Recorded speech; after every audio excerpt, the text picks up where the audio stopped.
strategy and some things to practice over the next week. And like I said, next week we will take some Q&A.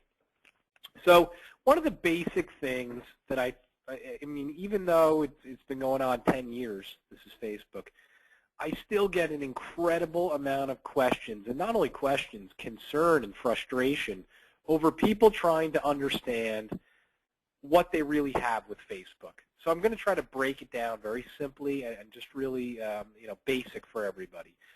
So we're going to assume that you have a Facebook personal page for yourself, and we're going to assume you have a Facebook business page for your insurance agency that I've made you an administrator on. Okay, so we're going to use Graham here as an example.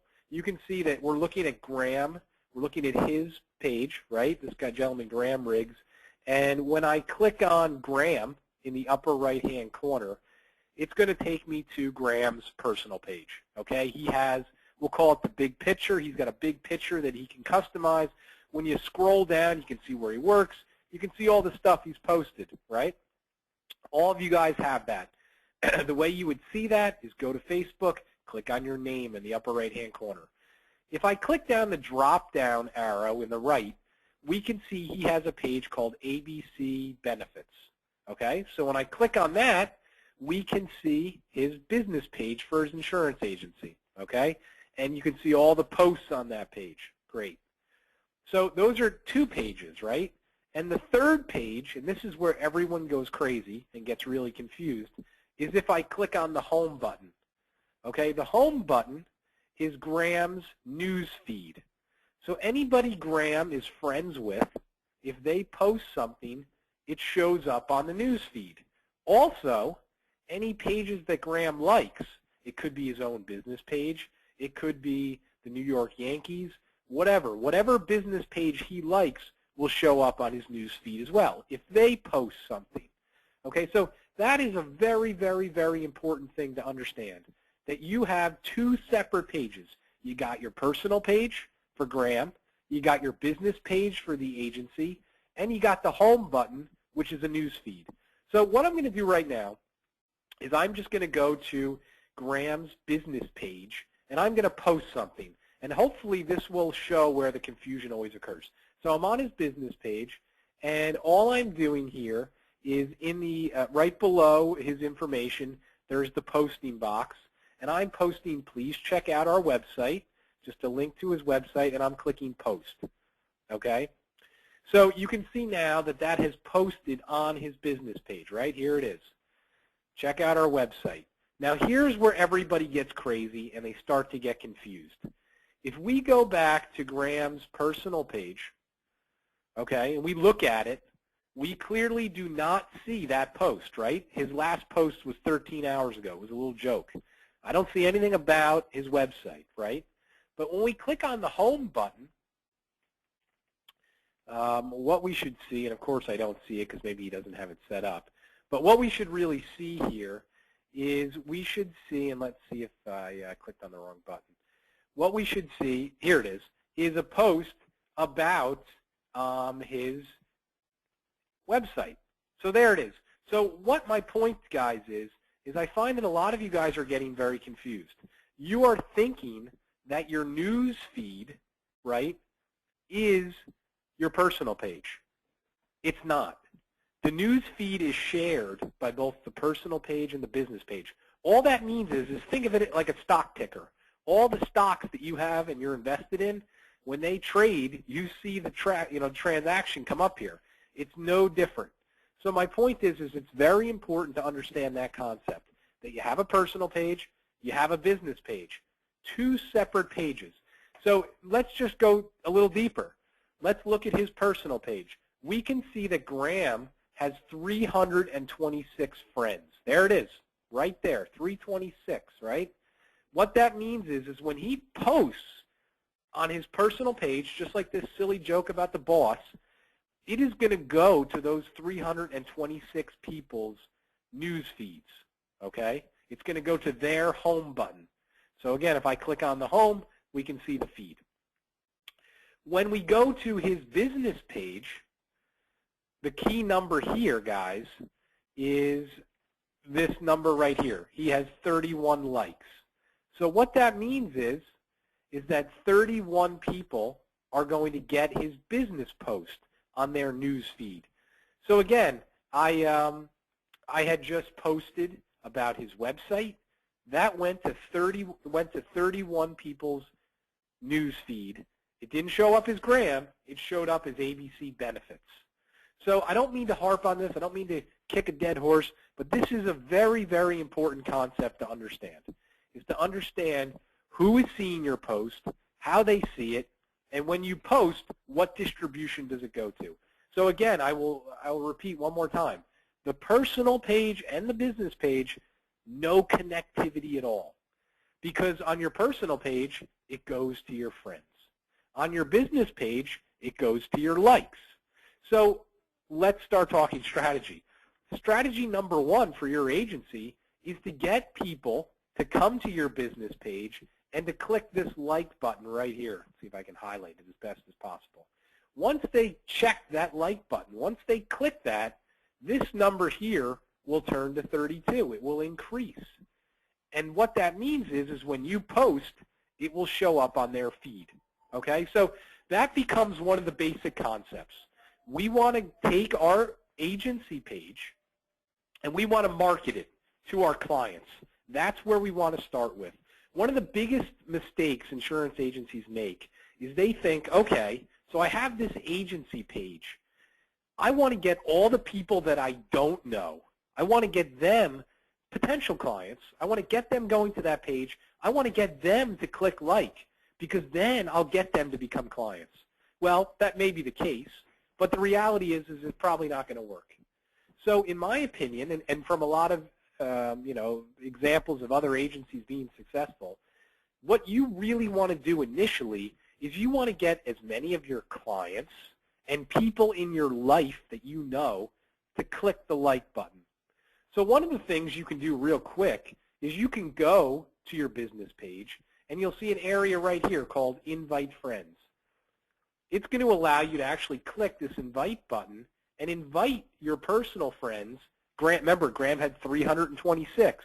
It's going to allow you to invite them to become a fan of the business page. Now, if they become a fan and they click like, they will get your business post. So I'm just going to go through and invite some of these people for Graham. Now, important thing to understand, you can only invite these people once, ever.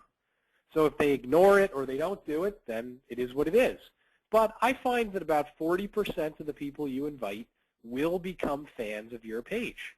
Okay, so that's kind of the first part to understand is, okay, and I'm switching now to another page which I do some consulting for these guys. In my opinion, these guys are a very high-end agency, and they have a big-time marketing strategy. So we've switched to this other agency, and we can see on their page they have 22,000 plus people who have clicked the like button. So what does that mean? That means when they post something, it goes out to 22,000 people on Facebook. That's their distribution. So again, your guys' goal is to grow that number. As I mentioned before, we want to start with current clients. We want to start with family members, cousins, college roommates, neighbors. It doesn't matter. People that know you. Most common question I get, well, wait a minute, Ken.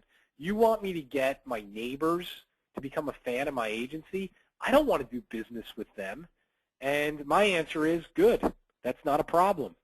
But do you mind doing business with your neighbors, friends, and family? The answer is probably yes. So that takes us to the next aspect of understanding, the next aspect of strategy on Facebook. Step one is to grow the likes, to get your clients, to get your friends and family to come to your page and click this button. It's that simple. Once they click the button, they then become part of your distribution. Just like email marketing, you've gotten their email address now. When you post something, it goes to them. Okay? So step two is, how do we generate referrals from that? And the way you generate referrals from that is you post things that people pay attention to and they interact with. So what does interacting mean? Well, here's an example of a post they did the other day. and I'm trying to highlight here, but it's a silly post. It has nothing to do with insurance, okay? It just says Happy Tuesday, post insurance, have a great day. See if you can find the 5, and they got like a little puzzle here. So what is important about this post? Down here is what is important about this post. You can see that there's 3 buttons, like, comment, and share. When somebody clicks one of those buttons, that means that this post goes to all of their connections. Okay, so it becomes what's called viral marketing. So we can see that this post, if we kind of break it down, we can see that 8 people said they liked it. They clicked the like button. 2 people here, they actually commented, Zeta and Ann. So if I click on Ann, I have no idea who Ann is. I can go, and she's probably a bad example because she has some protection on her account. Let me just try one more. Sorry, guys. Let me click on Veta. Okay, so if I go to Veta, I can see that she has 250 friends. Okay? So what that means is that that post went to all of the fans of Post Insurance, which was about, what, 22,000. But because Veta clicked like, it went to an extra 250 people, all of her friends and family. So guys, hopefully now it's starting to kind of make sense. Here's how, from an insurance agency standpoint, here is the pathway to success. Get all of your clients, maybe not all of them, but at least 50% of them, to go to your agency page, to click like, to become part of the distribution. Now, at the bare minimum, you can post things each week that at least touch your clients. I mean, why do we do all this silly email marketing? Because we want to stay in front of our clients. We don't want to lose them to the competition. Social media is exactly the same thing, okay? It really is. It's exactly the same thing. It's just that in 2014, we know a lot of people pay attention to social media. That's why we use it. So you go to your clients. You get them to like your page. You get them to follow you. You post on a consistent basis. 1, for retention. We want to keep retention high. We want to keep touching our clients. That's always a good thing. But B, because if we can post things that our clients comment on, like, share, now all of a sudden, our posts aren't just going to our clients. Our posts are going to our clients' friends and family and connections, which at the end of the day is where the referrals come from. So is it going to get you 1 million referrals day 1? No, absolutely not. But if you can have a system in place where you're constantly posting things that are, are being paid attention to, you will increase your visibility and you will touch more people. Absolutely. And in my opinion, that is not a bad thing. That's a good thing. It's a vital thing. Is it going to change your business? Probably not. But if you can find a way to do it efficiently, then it's a no-brainer. And that's the, we'll kind of talk about that a little bit next week. But that's the fine line. How do we do this where we're spending 2 to 3 minutes a day to do it? And, I know a lot of agencies who spend hours a day doing it. That's where you lose. Because let's face it, you guys are all entrepreneurs. You know how much 1 hour of your time is worth. Maybe it's $50, maybe it's $200, maybe it's $500. Certainly sitting there for 2 hours a day fooling around, that's going to be lose-lose. So it's always about having a system and doing it efficiently. But I think my point